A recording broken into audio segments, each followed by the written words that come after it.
Hi friends, welcome back to my channel TNT Amuses. இன்றைக்கி நம்ம வீடியோவில் என்ன பார்க்க போகிறோன்னா முட்டை பிரியாணி எப்படி செய்கிறதுன்னு பார்க்கலாம் வாங்க. இது ரொம்பவே சிம்பிளான ரெசிபி தான். நான் இன்றைக்கி என் ஸ்டைலில் பண்ணியிருக்கேன். நார்மல் சாப்பாட்டு அரிசி தான் யூஸ் பண்ணியிருக்கேன். உங்களுக்கு வேணும்னா நீங்கள் பாஸ்மதி ரைஸ் கூட யூஸ் பண்ணி பண்ணலாம். வாங்க வீடியோக்குள்ளே போகலாம். தேவையான பொருட்கள்: ஒரு பெரிய வெங்காயம், 2 தக்காளி, புதினா, கொத்தமல்லி, 2 பச்சை மிளகாய். வெங்காயம் இந்த மாதிரி கட் பண்ணிக்கோங்க. தக்காளியை சின்ன சின்னதாக கட் பண்ணிக்கோங்க. பிரியாணி பேஸ்ட்டு செய்கிறதுக்கு புதினா, இஞ்சி, பூண்டு, 4 பச்சை மிளகாய், 1 ஸ்பூன் சோம்பு, பட்டை. நான் 2 டம்ளர் அரிசி எடுத்து ஊற வச்சுருக்கேன். பிரியாணி செய்ய ஸ்டார்ட் பண்ணும்போது நீங்கள் எடுத்து ஊற வச்சா போதும்.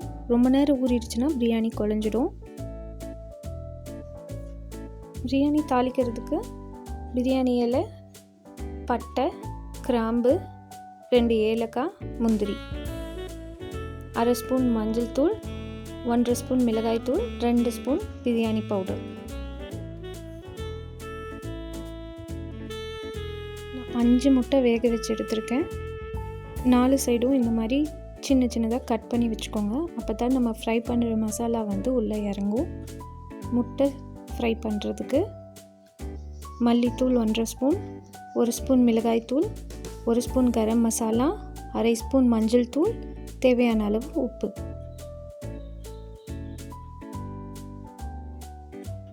ஒரு கடாயில் 2 ஸ்பூன் எண்ணெய் விட்டுக்கோங்க.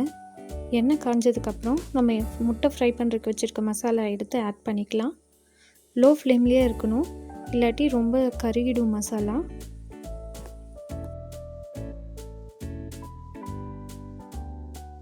மசாலா தூள் எல்லாம் நல்லா ஃப்ரை ஆகிடுச்சு. இப்போது நம்ம பாயில் பண்ணி வச்சுருக்க எக் எடுத்து ஆட் பண்ணி 4 சைடும் நல்லா படுற மாதிரி ஸ்டிர் பண்ணிகிட்டே இருங்க.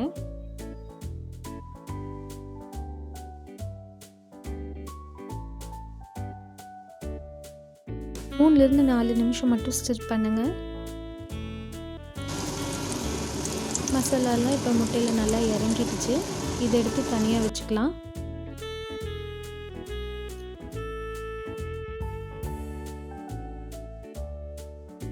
பிரியாணி பேஸ்ட்டு செய்ய நான் சொன்ன ஐட்டம்ஸ் எல்லாம் எடுத்து மிக்ஸி ஜாரில் போட்டு அரைச்சி நல்லா பேஸ்ட்டை எடுத்துக்கோங்க. ப்ரெஷர் குக்கரில் தான் இன்றைக்கி நம்ம செய்ய போகிறோம். 2 ஸ்பூன் எண்ணெய், 2 ஸ்பூன் நெய்,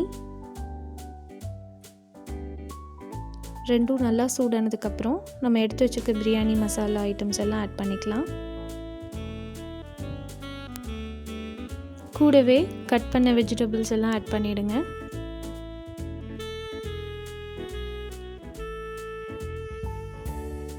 மஞ்சள் தூள், மிளகாய் தூள், பிரியாணி தூள் ஆட் பண்ணிவிடுங்க. பிரியாணி பேஸ்ட்டும் ஆட் பண்ணி எல்லாம் நல்லா கலந்து விட்டுடுங்க. 2 ஸ்பூன் தயிர், எல்லாம் நல்லா கலந்து விட்டுடுங்க. இது கூட நம்ம ஊற வச்ச அரிசி ஆட் பண்ணிவிட்டு மிக்ஸ் பண்ணுங்கள்.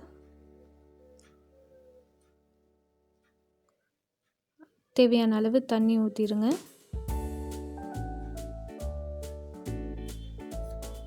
இப்போது உப்பு ஆட் பண்ணிக்கலாம். நல்லா மிக்ஸ் பண்ணதுக்கப்புறம் இந்த டேஸ்ட் பாருங்கள். இந்த தண்ணியில் உப்பு காரமும் நல்லா உரப்பாக இருந்தால் தான் சாப்பாட்டில் அது நல்லா இறங்கும். நல்லா கொதி வந்ததுக்கப்புறம் நம்ம ஃப்ரை பண்ணி வச்சுருக்க முட்டையை ஆட் பண்ணிக்கலாம். ஒன்று ஆட் பண்ணிவிடுங்க.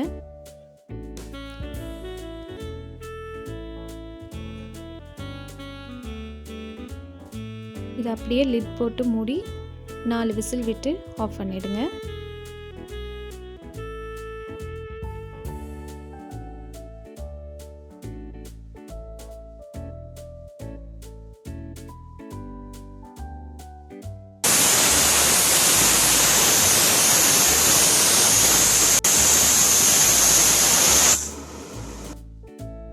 இப்போ விசில் ஃபுல்லாக அடங்கிடுச்சு. இப்போ ஓப்பன் பண்ணி பார்க்கலாம். ஸ்மெல்லு ரொம்ப சூப்பராக இருக்குங்க. நம்ம பிரியாணி செய்யலையே முட்டையை உள்ளே ஆட் பண்ணி பண்ணனால ரொம்பவே சூப்பராக இருக்கும். பிரியாணி ஃப்ளேவரும் அதில் நல்லாவே இறங்கியிருக்கும். பிரியாணிக்கு சைட் டிஷ்ஷாக நான் இன்றைக்கி ஆனியன் ரைத்தா பண்ணியிருக்கேன். நீங்களும் உங்கள் வீட்டில் ட்ரை பண்ணி பாருங்கள். ட்ரை பண்ணிவிட்டு எப்படி இருந்துச்சுன்னு எனக்கு மறக்காமல் கமெண்ட் பண்ணுங்கள். நன்றி, வணக்கம்.